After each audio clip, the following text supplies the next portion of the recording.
강원도의 현안과 이슈를 짚어보는 헬로 이슈토크 시간입니다.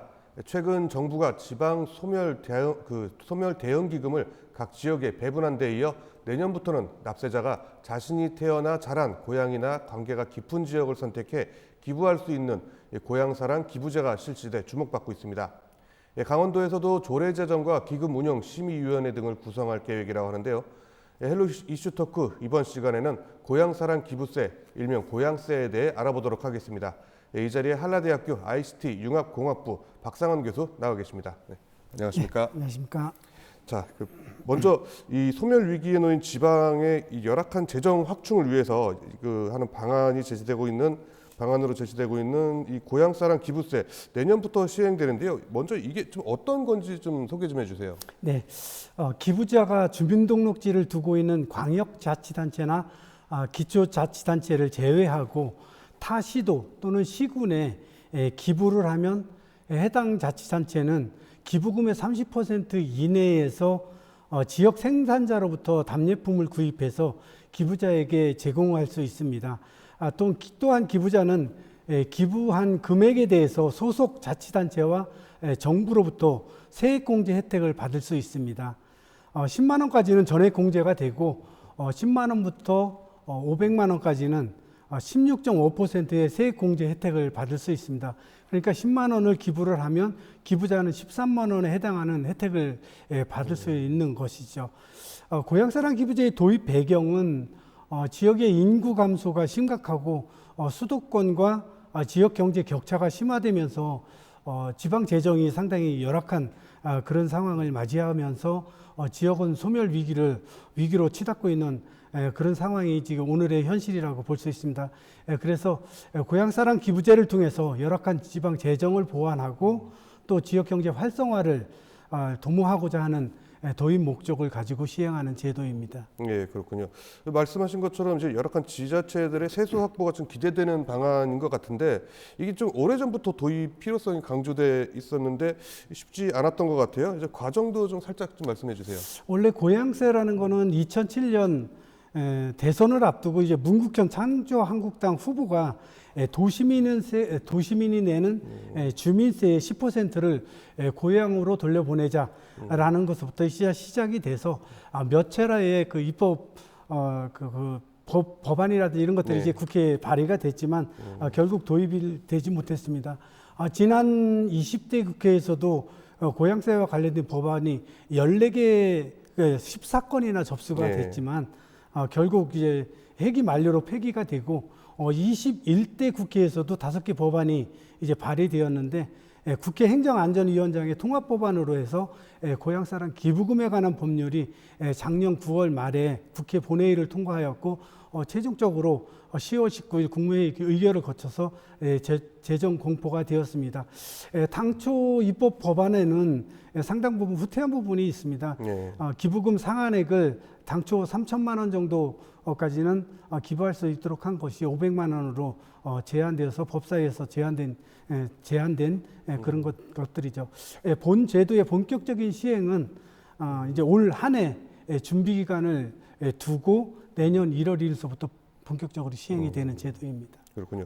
요거를 살짝 저도 좀 살펴봤는데 관계 인구를 통한 지역 소멸을 막는 법안 뭐 이런 내용이 있더라고요. 근데 최근에 이제 고향사랑 기부세 도입과 더불어서 이 관계 인구라는 개념이 좀 떠오르고 있는데 사실 요 관계 인구 요건 또 어떤 걸까요? 네, 관계 인구는 생활 인구 또는 뭐 이음 인구라고도 하는데 고향사랑 기부제를 통해서 지방자치단체에 기부한 사람은 어떤 형태로든지 지역과 관계를 형성하고 있는 사람이나 관계를 형성하고 싶은 사람들이 기부를 하게 되겠죠.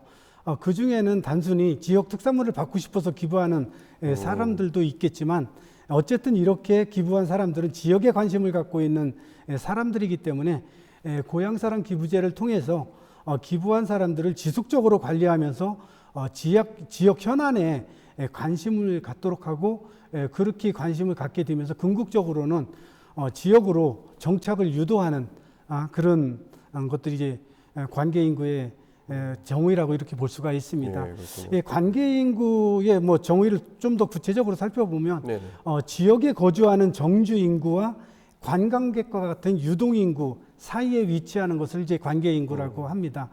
그래서 해당 지역에 연고가 있는 사람을 대상으로 또는 이제 고향사랑 기부제를 활용을 해서 고향에 관심을 갖고 기부하는 사람들에게 지역과 지속적인 관계를 가질 기회를 제공을 하고 마을 부흥운동이라든지 마을 만들기 이런 지역 현안에 직접 참여하도록 하는 것입니다.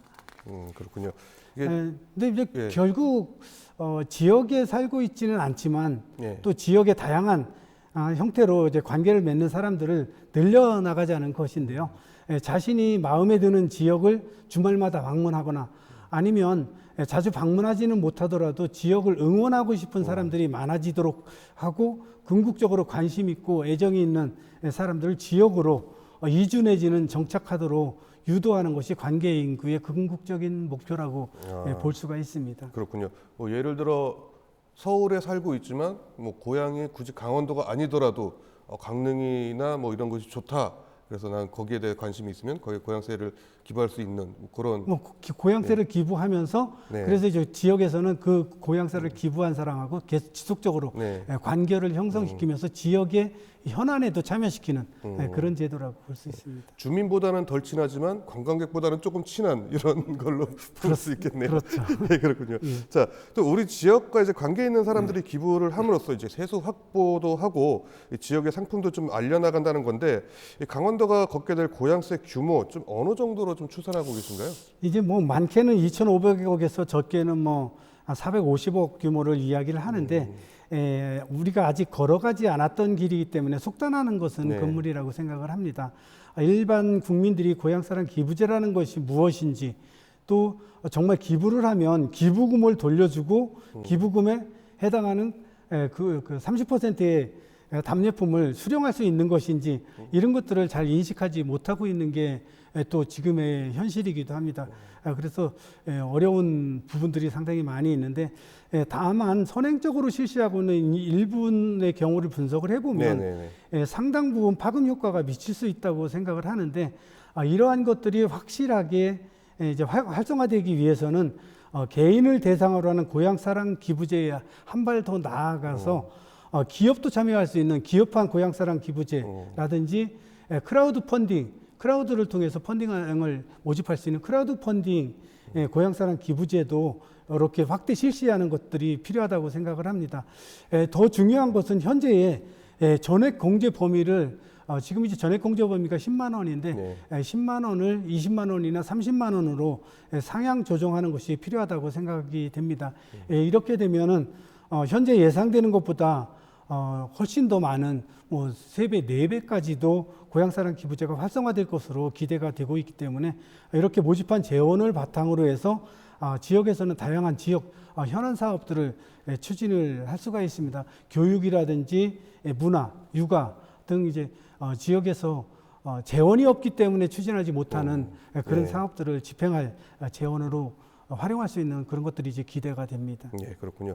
사실 이렇게 말씀하신 것처럼 이제 이 고향세 도입에 관해서는 일본 얘기를 좀 안 할 수는 없잖아요. 이 제도가 자체가 이제 일본 고향 납세 제도를 좀 벤치마킹한 건데 이것도 좀 설명 좀 해주시죠. 예, 일본에서는 이제 고향 납세라는 제도로 운영이 되고 있는데 고향 납세는 자기가 태어난 출신지 이전에 거주한 적이 있는 지역 또는 자기가 응원하고 싶은 지자체한테 기부를 할 수 있도록 하고 여기 이제 2007년도에 일본에서 이제 도입이 검토가 되고 2008년부터 본격적으로 시행된 제도입니다. 기부자는 이제 연말 정산을 통해서 기부금 중에서 자기 부담금 2,000엔 그러니까 한 2만 엔 정도는 자기 부담금으로 갖고 가고 또 2,000엔을 제외한 나머지 금액을 주민세 20% 상한으로 해서 거주지의 주민세로부터 공제되는 그런 시스템입니다. 그러니까 자기 부담금 2,000엔을 기부할 때마다 2,000엔이 공제되는 것이 아니라 1년에 자기 부담금 2,000엔을 제외하고 몇 개의 지자체한테 이제 기부를 해도 2,000엔 그 외에는 이제 부담이 없죠. 그리고 대부분 일본 같은 경우는 평균 소득에 따라서 다르지만 50만 원에서 60만 원까지가 거의 전액 공제 범위 대상으로 되면서 상당히 활성화가 되고 있는 것을 볼 수 있습니다.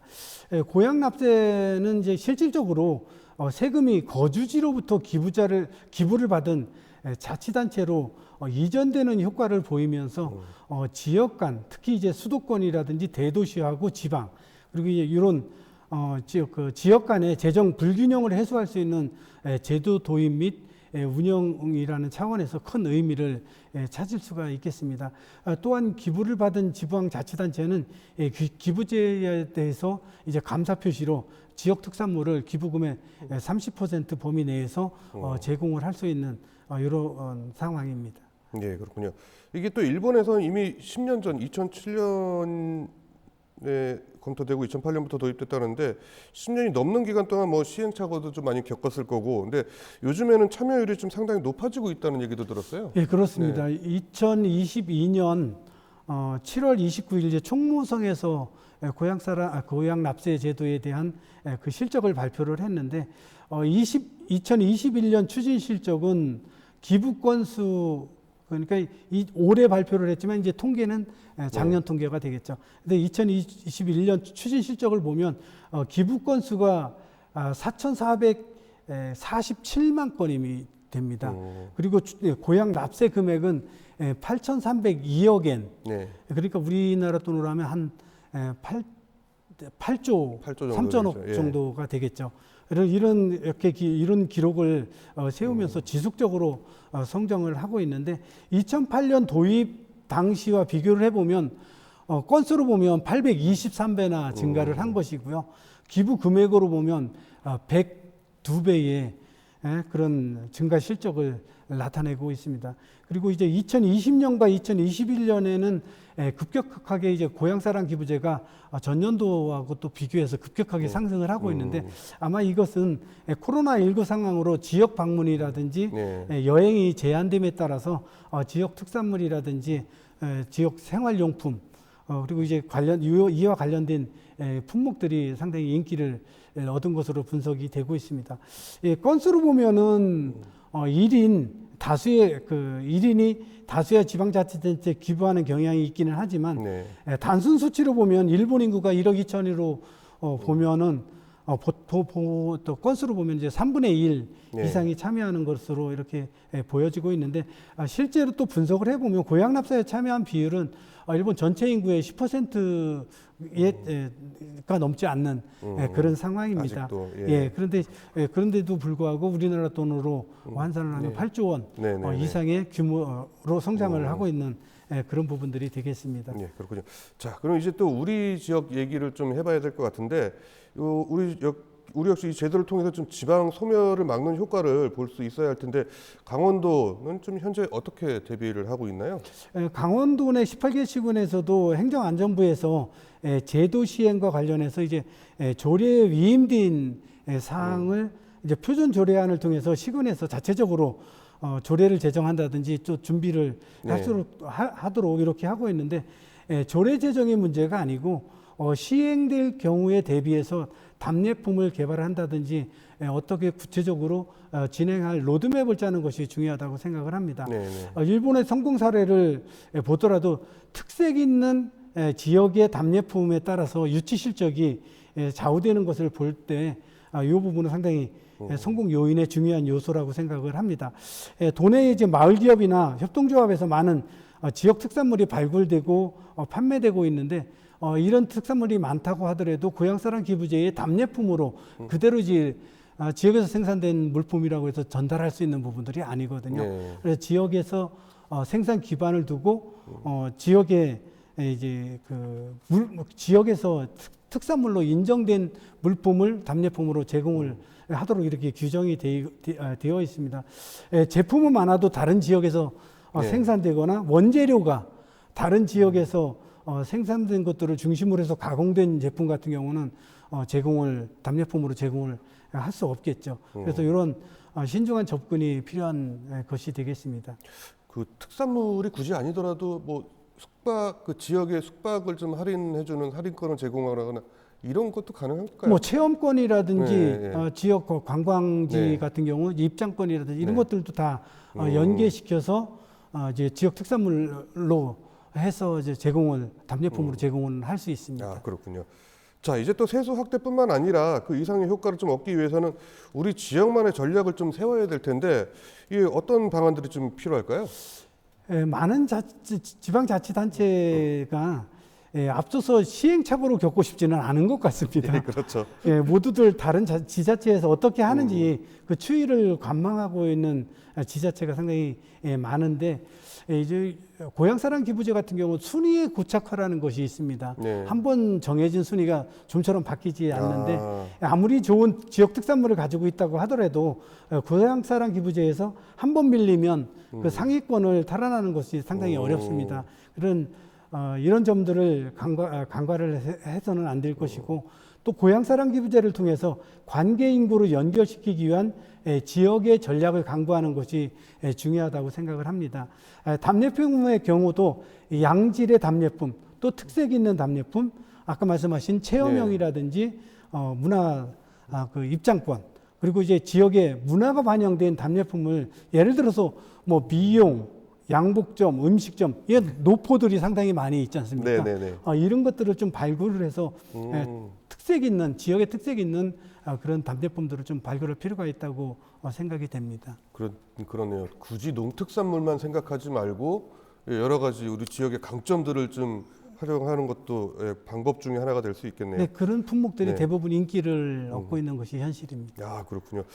자, 그 고향세 이제 용도 역시 중요할 것 같아요. 내가 내는 이 고향세 어떻게 쓰이는지에 따라서도 기부자들에게는 동기를 좀 부여할 수 있지 않을까 싶은데 어떻습니까? 이 고향사랑 기부금에 관한 법률의 그 11조에는 네. 고향사랑 기부금으로 모집한 금액의 사용처에 대해서 명확하게 규정을 하고 있습니다.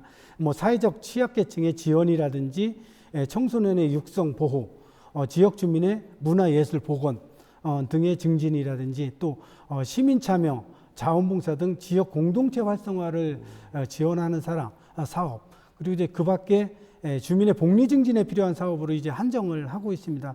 그리고 이제 중요한 것은 모집 금액과 사용처에 대해서는 지자체 홈페이지를 통해서 모두 공개를 하도록 하고 있는데 다만 사용처뿐만 아니라 지방자치단체에서 매력적인 사업을 먼저 발굴해서 제시를 하고 또 기부를 유도하는 그렇게 해야지 이제 관계 인구도 많이 형성이 될 수 있고 또 관심을 이끌어낼 수 있다고 생각되기 때문에 고향사랑 기부제 모집을 위한 사업, 좋은 아이디어 발굴이 선행돼야 된다고 생각을 합니다. 네, 그렇군요. 사실 뭐 여러 가지 기금들이 사용을 지자체에서 좀 잘못 사용하는 부분도 많이 지적이 됐었고 그랬었기 때문에 이 고향세도 좀 어떻게 사용을 하느냐에 따라서 그 기부자들의 동기부여 좀 여러 가지 달라질 것 같습니다. 네. 자, 이제 끝으로 이제 강원도가 고향세 시행 이제 4개월 앞두고 있는데요. 어떻게 준비를 해 나가야 될까요? 네, 많은 자치단체에서 이제 관망의 자세를 보이고 있는데 선제적으로 대응하는 것이 필요하다고 생각됩니다. 고향사랑 기부제를 시군지경으로 운영을 할 것인지 또 중간 지원 조직을 두고 운영할 것인지 또 답례품은 어떤 것으로 제공할 것인지 등에 대한 전반적인 도라든지 시군의 로드맵을 짜는 것이 필요합니다. 우선 저는 이제 3, 4억 원 정도를 들여서 30억 내지는 300억의 고향사랑 기부금을 유치하는 것이 중요하고 또 더 효율적이라고 생각이 됩니다. 그래서 이런 결단이 지방자치단체에 있어서 필요한 시점이라고 생각을 하고요. 그래서 저희 한라대학교 내에는 고향사랑 기부제 지원센터를 지금 이제 설치를 하고 있습니다. 그래서 다양한 지군의 지원 방안을 전문가들이 고민하면서 대안을 모색을 하고 또 지방자치단체에 도움이 될 수 있도록 할 방침입니다.